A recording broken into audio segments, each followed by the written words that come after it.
राष्ट्र को यदि अक्षुण्ण बनाना है तो भारत का जो संविधान बाबा साहेब भीमराव जी अम्बेडकर ने बनाया है, उस संविधान की रक्षा हम सबको करनी होगी। ठाकुर है या फिर जो सवर्ण कास्ट के या फिर क्षत्रिय है, वो हमें घोड़ी पे बैठने नहीं देते या मुंह से नहीं रखने देते। ये लड़की अपने मर्जी से जा सकती है, इसमें क्या दिक्कत है? मुसलमान के साथ जाए, सिख के साथ जाए, तो सरकार का कानून कहता है। प्रताप माने अकबर माने, प्रधानमंत्री है 330 बहुत बड़े बहुमत के साथ में जा रहे हैं, लेकिन हमारे साथ में कोई नेता नहीं खड़ा है। बजरंग दल की ओर से मुस्लिम धर्म के लिए क्या संदेश है? नमस्कार दोस्तों, आप देख रहे हो हमारे YouTube चैनल और फेसबुक पेज पे।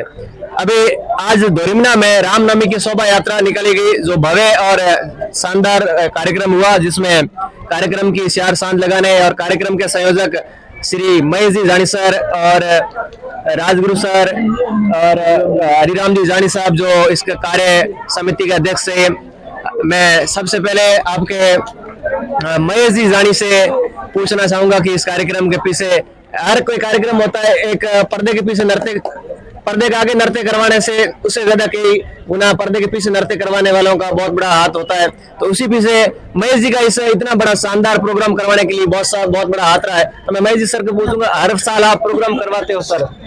जी बिल्कुल, हर वर्ष हम भगवान राम का जीवन चरित्र को देखकर पढ़कर आगे बढ़ने के लिए, समाज को संगठित करने के लिए मिलजुल कर रहे, सम्मान के साथ जिए, हमारी बहन बेटियां सम्मान के साथ जिए और गाय सुरक्षित रहे, हमारी संस्कृति सुरक्षित रहे, इन सभी नियमों को लेकर आगे बढ़ने का प्रयास कर रहे हैं। फिर आप लोग ये प्रयास कर रहे हो इतने सालों से, आपको क्या फायदा मिलने वाला और लोग क्यों नहीं करते?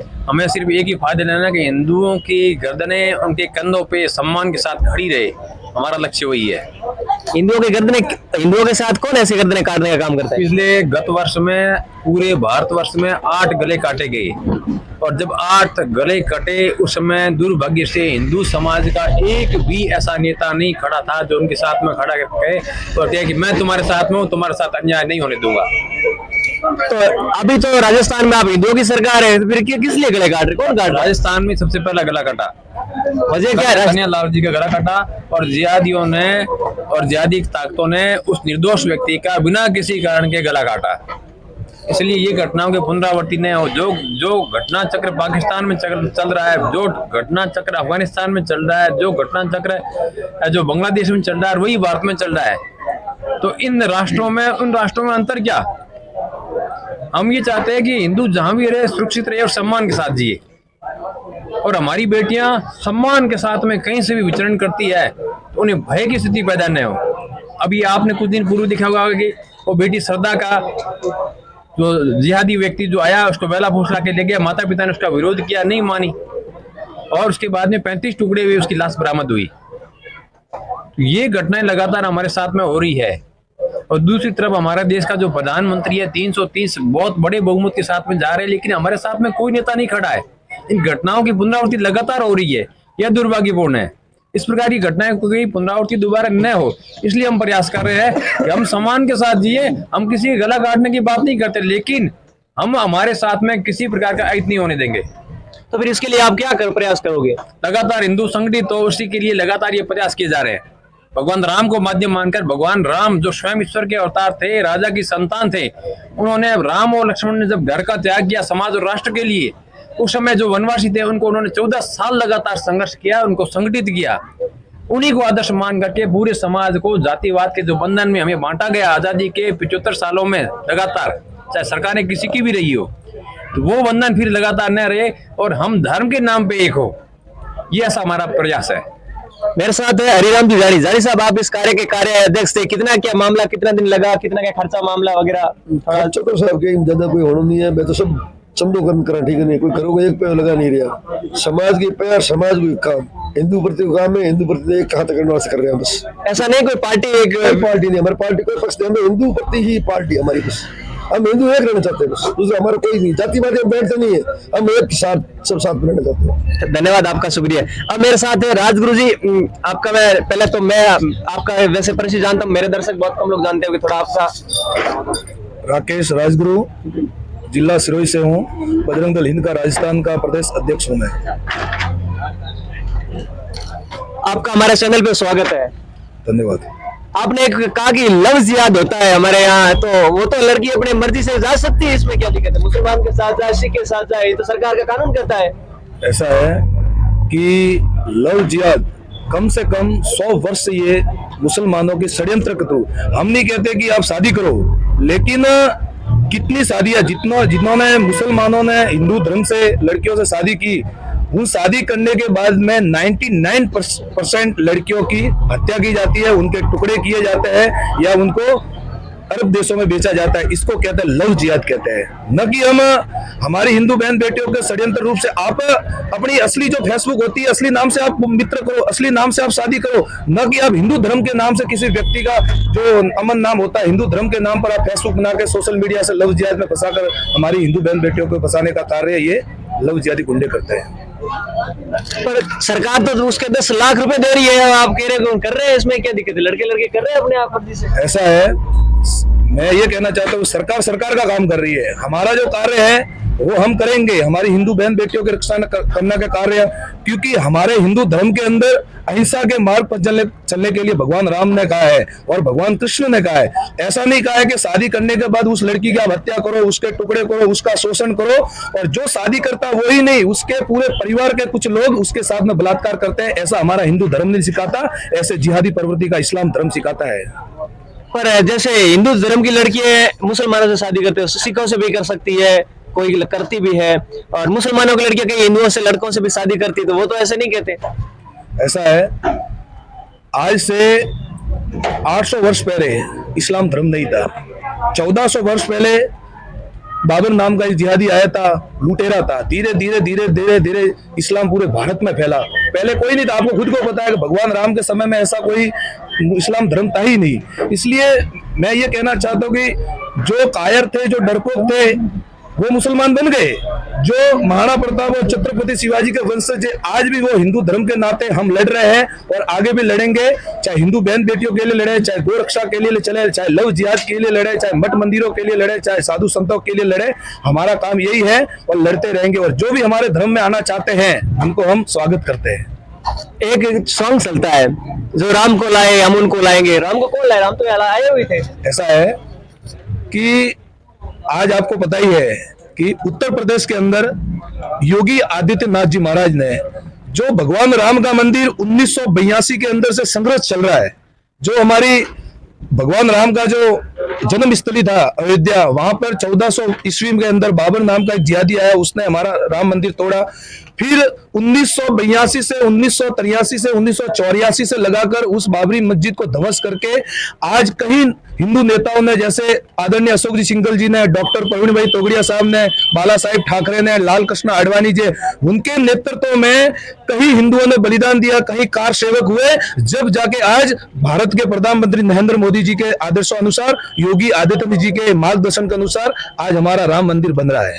अयोध्या एक धर्म नगरी पहले राजधानी थी, जैसे राम की राजधानी थी, फिर राजा बदला, शासन बदला, तो फिर बाबर आ गया शासन, तो बाबर ने अपना राज गति बना दी, तो फिर वो तो वापस। इसलिए तो मैं कह रहा हूं सर कि 1400 वर्ष पहले की मैं बात कर रहा हूं, कोई इस्लाम धर्म नहीं था। 1400 वर्ष पहले वहां आज भी कहीं अयोध्या के अंदर कहीं भगवान राम के तत्व मिले हैं, सीता माता की रसोई मिली है, अंदर खुदाई के अंदर हमारी मूर्तियां निकली है। तो वहां पे आपको पता ही है कि उस समय 800 वर्ष पहले भगवान राम का बहुत बड़ा मंदिर था और जन्म स्थली है, जो इतिहास गवाह है।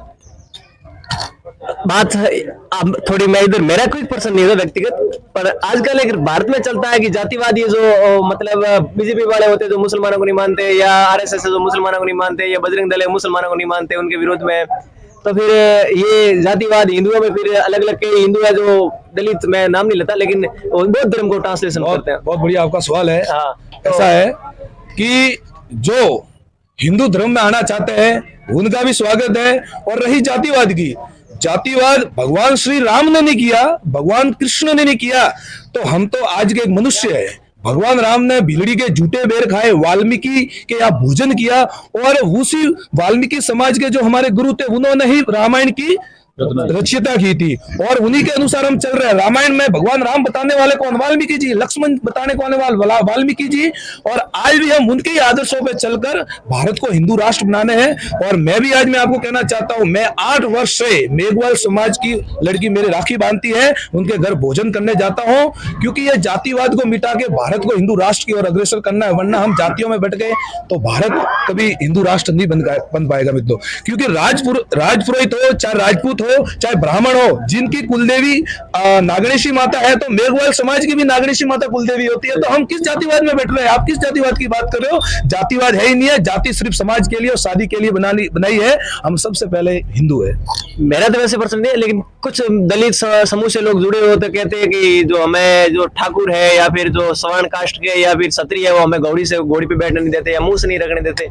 ये इस पे ऐसा है, कुछ गांवों के अंदर ये चलता होगा, लेकिन हम इसी चीज को बताना चाहते हैं कि जो भी इस प्रकार की घटना होती है, तो उन्हें भी हम यही संदेश देना चाहते हैं कि ये घटना होनी नहीं चाहिए।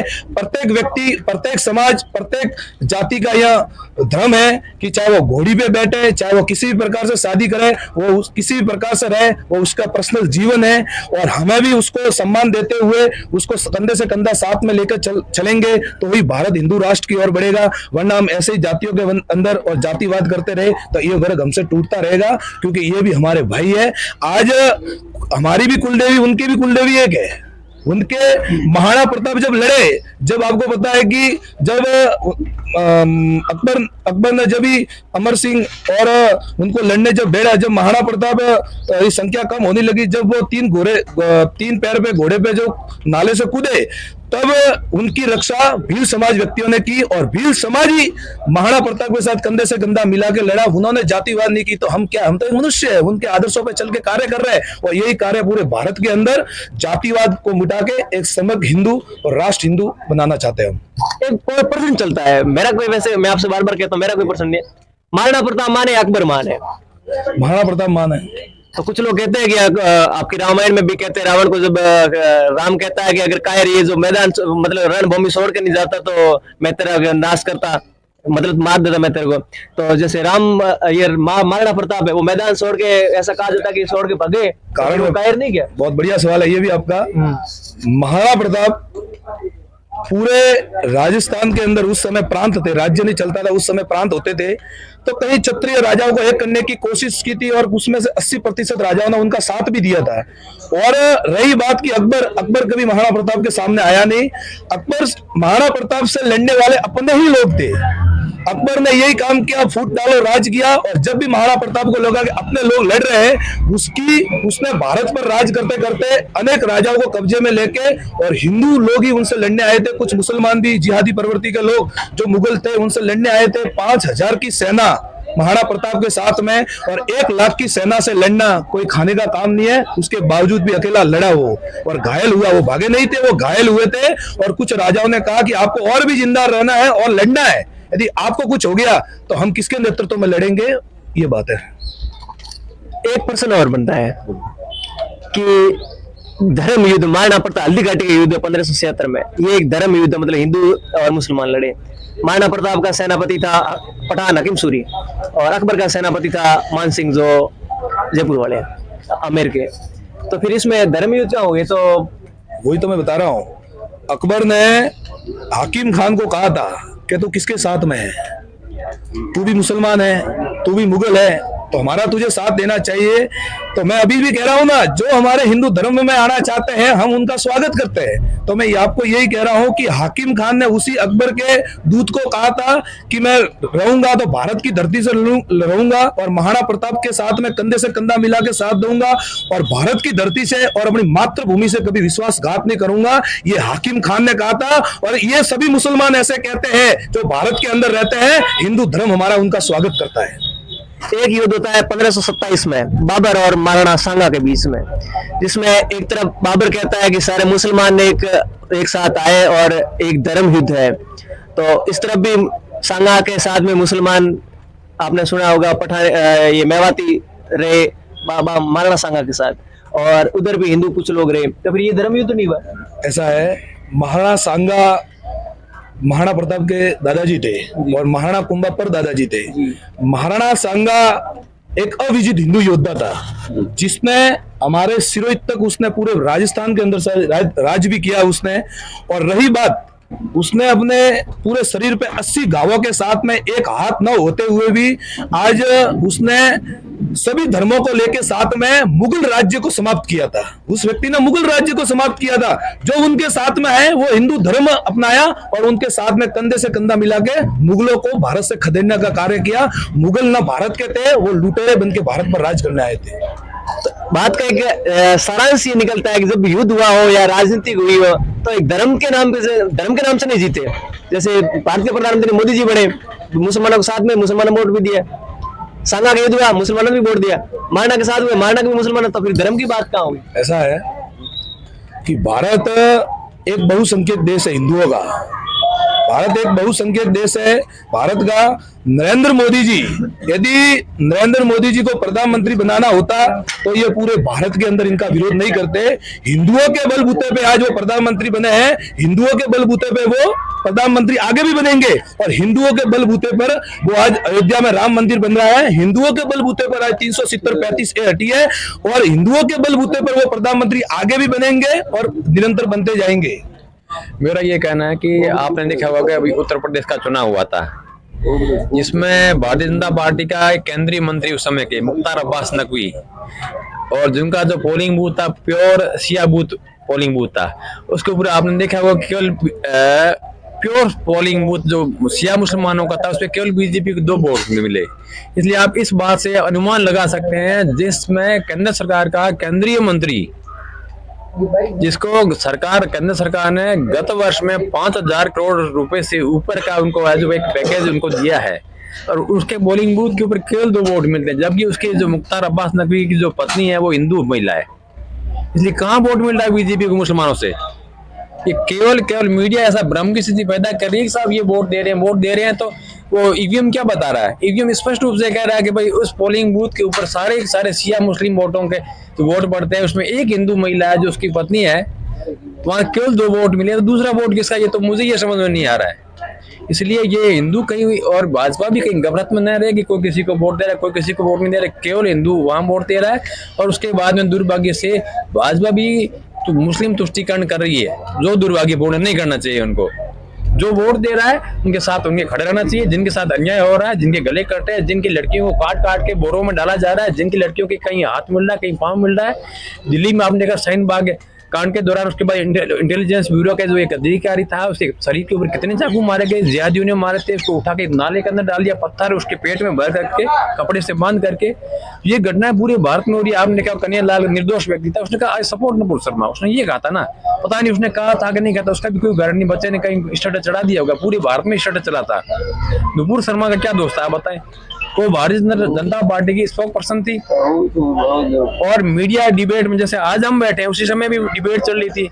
किसी ने भगवान शिव का जो ज्यादा मानसिकता का व्यक्ति था उसने भगवान शिव का अपमान किया, तब उसने कहा कि तुम भगवान शिव को जो एक पुतला के रूप में बता रहे हो, फुहारा बता रहे हो, तो उस समय जब लाइट नहीं थी तुम फुहारा कहाँ से आ गया? ये तुम्हारा आज तक पूरे आप विश्व के 57 देश इस्लामिक कंट्रीज है, उनमें उन्होंने आज तक है विश्व में उनका क्या योगदान है? एक भी उनके द्वारा यदि कोई आविष्कार किया गया इसका कोई, आप जो ये माइक इस्तेमाल कर रहे हो ये भी उनका नहीं है, ये माइक भी है जो यहूदियों की देन है। उसके बाद में पेपर इस्तेमाल किया जा रहा है वो चीन से आ रहा है, और कोई भी जो टेक्नोलॉजी मोबाइल इस्तेमाल कर रहे हैं वो यूरोप से आई है। इनका क्या योगदान है? इनका कहीं कुछ योगदान नहीं। केवल बच्चे पैदा करो, देश की आबादी को जो लगातार बढ़ाते रहो, जनसंख्या विस्फोट जब होता है तो लोगों की आवश्यकताओं की पूर्ति नहीं हो पा रही है, आवश्यकता की पूर्ति नहीं होती है तो फिर क्या करते हैं? लूट खसोट की जाती है, फिर बलात्कार होते हैं, हत्या होती है, अराजकता की स्थिति फैलती है। इसलिए मूल जो लक्ष्य है उस लक्ष्य की ओर ध्यान दिया जाए। कुछ लोग कहते थे कि जब 2014 से पहले कि जब हम मंदिर मतलब भारत को भव्य बनाएंगे, अब हमें तो नहीं दिख रहा कि कुछ भारत भव्य बन रहा। सड़कें चौड़ी हो रही है ना, लेकिन सड़कें चौड़ी होने के साथ में सड़कों पे कौन व्यक्ति चल रहा है? आप टैक्स देते हैं, मैं टैक्स देता हूँ, हम उस सड़क पे चल रहे हैं, और उसी टैक्स देने वाली सड़क के ऊपर है जो एक आतंकवादी भी चल रहा है जो बम बांध के चल रहा है। हमारे जो सैनिक 44 है जो पुलवामा अटैक का शिकार हुए, ठीक है ना, उसके हमारे सैनिक भी चल रहे हैं और सैनिकों को मारने वाला भी चल रहा है। तो हमें एक स्पष्ट सरकार को पॉलिसी बनानी चाहिए जिसके अंतर्गत जो शांतिपूर्ण तरीके से भारत में रहते हों, सभी धर्मों का सम्मान करते हो, उनका तो वेलकम होना चाहिए। और जो ज्यादा धर्म संविधान को नहीं मान रहा है तो क्या लगे हम अपने धर्म को मानते हैं, संविधान को नहीं मानते, तो उनको जूते मार के बाहर निकलना चाहिए। तो कई लोग हिंदुओं में भी कहते हैं कि 2 बच्चे नहीं, कानून सरकार 2 का कहते हैं, हमें तो हमें भी ज्यादा बच्चे पैदा करने से उससे ज्यादा कहने से क्या मतलब? उससे ये स्थितियां बन रही है कि जब एक तरफा जनसंख्या विस्फोट बढ़ रहा है तो लोकतंत्र तब तक जीवित रहेगा जब तक हिंदू आबादी अधिक है। जिस दिन हिंदू आबादी कम हो गई, लोकतंत्र कहाँ जीवित रहेगा? भारत का विभाजन हुआ, पाकिस्तान बना, बांग्लादेश बना, अफगानिस्तान भारत का हिस्सा टूट के अलग बना। तो इनमें स्थिति क्या रही? म्यांमार जो बौद्धों का देश है, वो बौद्ध केवल अहिंसा पे चलने वाले लोग हैं ना, उन्होंने कभी किसी मन वचन कर्म से किसी के साथ हिंसा नहीं की। लेकिन जब उनको अधिक प्रताड़ित किया गया, उनकी बहन बेटियों के साथ अत्याचार हुए, तो अंततः उन्होंने अहिंसा को त्याग किया और हिंसा को अपनाया। इसलिए वो वहां से भाग भाग के आज भारत में आ रहे हैं, जबकि शरण वो बांग्लादेश में ले सकते हैं, वहां नहीं जा रहे। लेकिन यहाँ शरण दी जा रही है उनको ना। 57 देश है, उनमें से कोई नहीं जा रहा है, भारत में आके बसना, फिर अराजकता बढ़ा रही है। ये जो आप आए दिन देख रहे हो, दुर्घटना की स्थिति देख लो ना आप, यहाँ क्या स्थिति हो रही, कितने बार से लोग आए हैं, कितने के पुलिस वेरिफिकेशन हुआ है, उनकी कितने की नागरिकता चेक की गई, भारतीय है विदेशी है पता नहीं कौन है। इसलिए कुछ व्यवस्थाएं हैं। राष्ट्र को यदि अक्षुण्ण बनाना है तो भारत का जो संविधान बाबा साहेब भीमराव जी अम्बेडकर ने बनाया है, उस संविधान की रक्षा हम सबको करनी होगी। और जो संविधान को नहीं मानता, कुछ लोग कहते हैं आरएसएस वाले तो संविधान को मानते नहीं है क्या? संविधान को नहीं मानते तो आरएसएस वाले संविधान की सुरक्षा कैसे कर रहे हैं? प्रधानमंत्री कौन है? संघ का प्रचार करा है वो, आज संविधान की शपथ लेके बना है, वो किसी मत की शपथ लेके नहीं बना है, वो संविधान की शपथ लेके बना है। और 17-18 राज्यों में भाजपा की सरकार है, वो भी संविधान की शपथ ले रहे हैं और संविधान को नहीं मानते। तो बीजेपी के पास में पार्लियामेंट में पूर्ण बहुमत है, वो संविधान को पलट देते, लेकिन उन्होंने उस विषय में एक भी कदम नहीं उठाया। इसलिए लोगों का कहना है, उनकी बातों में ज्यादा गौर करने से कोई सार नहीं। दिनेश जी कहते थे कि हम 2026 से पहले कि हम भारत को भव्य बनाएंगे, राम मंदिर बन गया, भारत भव्य बन गया। अब और क्या ख्वाहिश है आपकी? नहीं, भारत भव्य बन रहा है ना, बन गया बिल्कुल। अब क्या आगे क्या ख्वाहिश है? आगे और क्या करने वाले? हिंदू राष्ट्र। अब हिंदू राष्ट्र तो वैसे हिंदुओं की सरकार है, तो हिंदू राष्ट्र ही तो समझे क्या? नहीं, राष्ट्रपति हिंदू, उपराष्ट्रपति हिंदू, प्रधानमंत्री हिंदू, लोकसभा स्पीकर हिंदू, गृह मंत्री हिंदू, रक्षा मंत्री हिंदू, सब हिंदू है। हिंदू राष्ट्र से कमी क्या है? नहीं, सच्चे अर्थों में हिंदू राष्ट्र होना चाहिए। अब हिंदू राष्ट्र से क्या परिभाषा है? परिभाषा है जो हिंदुओं की बहुली सरकार तो वैसे बनी हुई है, लेकिन संविधान के अंदर ऐसी एक धारा होनी चाहिए। हाँ, धारा क्या होगी? धारा जिसमें हिंदुओं के ऊपर अत्याचार करने वाले, तो कानून ने कोर्ट में जाओ, केस हो, कोई धर्म थोड़ी कानून रोकता है। उसमें 26 से लेकर 31 तक स्पष्ट रूप से अनुच्छेदों में उल्लेख किया गया है, स्पष्ट कहा गया है कि आपके लिए ये व्यवस्था है। अब मुसलमान मदरसे में जाके अपने धार्मिक शिक्षा दे रहा है, और गिरजाघर में जाकर है जो फ्राइडे के दिन है जो क्रिसमस जो ईसाई मिशनरीज है वो शिक्षा दे रही है, और गुरुद्वारे में है जो सिख है जो अपना शिक्षा दे रहे हैं। हिंदू को कहाँ अधिकार है? तो आदर्श विद्या में विद्या भारती में हिंदुओं को भी देते हैं ऐसे। भारतीय संविधान में ये कोई व्यवस्था नहीं की गई है, और है तो बताएं आप।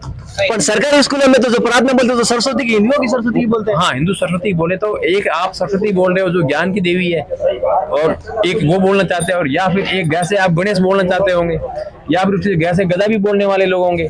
तो हमें तय करना है कि हमें किस ओर जाना है, गधे की तरफ जाना है या गणेश की तरफ जाना है, वो हमें तय करना है। नहीं, एक सरस्वती से नहीं, गायत्री मंत्र भी बोले जाते हैं, तो मुसलमानों के बच्चे भी बोलते हैं सरकारी। कह रहा हूँ, और जो एक है अमेरिका की एजेंसी है नासा, उन्होंने इसके ऊपर रिसर्च किया है। उन्होंने कहा जब गायत्री मंत्र का उच्चारण होता है तो इसमें करोड़ों प्रकार की इसमें से ध्वनियां निकलती है। तो नासा को तो सभी मानते हैं। आप बहुत सारे हैं जो हमारे वैदिक धर्म ग्रंथों में जो लिखे गए जो वाक्य हैं उनको हम नहीं मान रहे, इसलिए हमारा जो पतन हो रहा है, जबकि नासा उसको स्वीकार कर रहा है। इसके लगातार गायत्री मंत्र के उच्चारण करने से आध्यात्मिक शक्तियां मिल रही है, उसके अंदर से है जो पुंज निकल रहा है, जैसे ना उसकी शक्तियां निकल रही उसके अंदर। इसका उन्होंने नासा ने इसका सत्यापन किया है। अल्पसंख्यक के लिए अगला क्या संदेश है? अल्पसंख्यक भारत में जितनी बड़ी आबादी में रह रहे हैं, अल्पसंख्यक यूएनओ का एक चार्टर बना रखा है, उसमें ये कहा गया है कि 100% से जिस राष्ट्र की आबादी, जिस राष्ट्र में 100% से जिस समुदाय की आबादी अधिक है वो अल्पसंख्यक नहीं है। लेकिन भारत में जिनको अल्पसंख्यक कहा गया है, वास्तव में वो बहुसंख्यक आबादी है। हिंदुओं के बाद में दूसरी बहुसंख्यक आबादी है। अल्पसंख्यक यहाँ सिर्फ पारसी है और जैन है, सिख है और बौद्ध है। बाकी बहुसंख्यक आबादी हिंदू, उसके बाद मुसलमान। आपके बजरंग दल की ओर से मुस्लिम धर्म के लिए क्या संदेश है? जी और जीने दो सम्मान के साथ में। जी, थैंक यू, और कार्यकर्ताओं के लिए धन्यवाद वगैरह। हाँ, कार्यकर्ताओं ने सभी ने आज खूब मेहनत की और काफी समय से मेहनत करे थे, इसलिए आज जो काफी सफल करा। और आपका भी बहुत बहुत सहयोग रहा। आप सबको बहुत बहुत धन्यवाद, कार्यकर्ताओं को धन्यवाद जिनकी मेहनत आज रंग लाई। और आपने पूरी मार्केट देखी होगी, पूरी मार्केट जाम थी। इतने बड़ा जन समुदाय पहले कभी दोरना में एकत्रित नहीं हुआ। ये सब भगवान राम के आदर्श पे चलते हैं तो होता है। 1-2 प्रश्न और रहता है, मैं पूछ सकता हूँ? कोई मेरा क्वेश्चन नहीं रहता कि मैं तो हर बार किसी को पूछता हूँ, मैं ये कहता रहता हूँ। मैं कहीं से पर्सनल लोगों से लाता हूँ, लोगों के मन की बात होती है, तो लोग ऐसे कह रहे होंगे महेश जी हर बार ये कार्यक्रम करवाते हैं, मतलब महेश जी को चुनाव लड़ने का उद्देश्य तो नहीं है? नहीं, मैं एक चीज कह देना चाहता हूँ कि मेरा यहाँ वोटर लिस्ट में नाम नहीं है, पहली चीज ये है। और दूसरा, आज तक मैंने किसी भी राजनीतिक पार्टी के लिए वोट नहीं मांगे। हमारा सिर्फ एक लक्ष्य है, हमारी सिर्फ एक ही पार्टी है, हिंदू समाज हमारी पार्टी है, हनुमान जी हमारे नेता है, उसके अलावा हमारी कोई पार्टी नहीं है। चलो मेरे साथ 1-2 कार्यकर्ता और है, 1-2 सेकंड का और मैं समय लूंगा। एक नाम सुना होगा, अंधविश्वास, आपने सुना है? सुना है। वो क्या होता है? लोगों भरम। एक होता है पाखंडवाद, आपने सोशल मीडिया पे बहुत पढ़ा होगा, पाखंडवाद, अंधविश्वास, आपने सुना क्या? ये क्या होता है, आपने कभी सुना क्या? ये विश्वास, ये पाखंड। मतलब होता है कि इसमें क्या पाखंडवाद में क्या होता है, नहीं होता है, उसमें क्या होता है? दिखावा। Thank you. ये तमाम प्रकार के मैं आप बोलोगे? जी। मतलब आप अंधविश्वास के विषय में आपने कभी सुना क्या? सुना है थोड़ा बहुत। तो ये अंधविश्वास होता क्या है? जिस पे विश्वास नहीं किया जाता वो अंधविश्वास।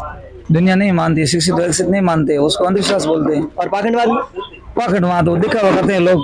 जैसे कोई मिंदर है, मिंदर के अंदर अगरबत्ती करते हैं तो उसमें भगवान होता है क्या? नहीं, मिंदर के अंदर भगवान नहीं होते, मनुष्य की आत्मा के अंदर भगवान होते हैं। विश्वास होता है उनका मिंदर में जाने पे कि वहाँ परमात्मा मेरे हृदय में है और इस जगह पे हाँ।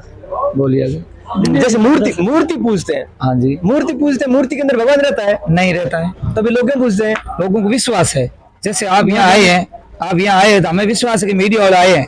आप मुझे मिलते नहीं या दिखते नहीं, तो हम कैसे कह सकते कि ये मीडिया वाले हैं? पर ऐसा माना जाता है कि ये लोग मतलब ये फालतू के मंदिर वगैरह पंडितों को पैसे देने फालतू की चीज है, ऐसा मानते हैं क्या? ये पंडितों को पैसा देना फालतू की चीजें हैं, मैं मानता हूँ।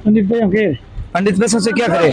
पैसों की जरूरत नहीं है, और भगवान को पैसों की जरूरत भी नहीं होती। भगवान क्या करे पैसों से? भगवान से तो हम पूरा अर्ज करते हैं, ये प्रभु हमें हमारा परिवार पालन पोषण करें। ये हम तो प्रार्थना भगवान से करते हैं। ये तो पाखंडवाद में मानता हूँ।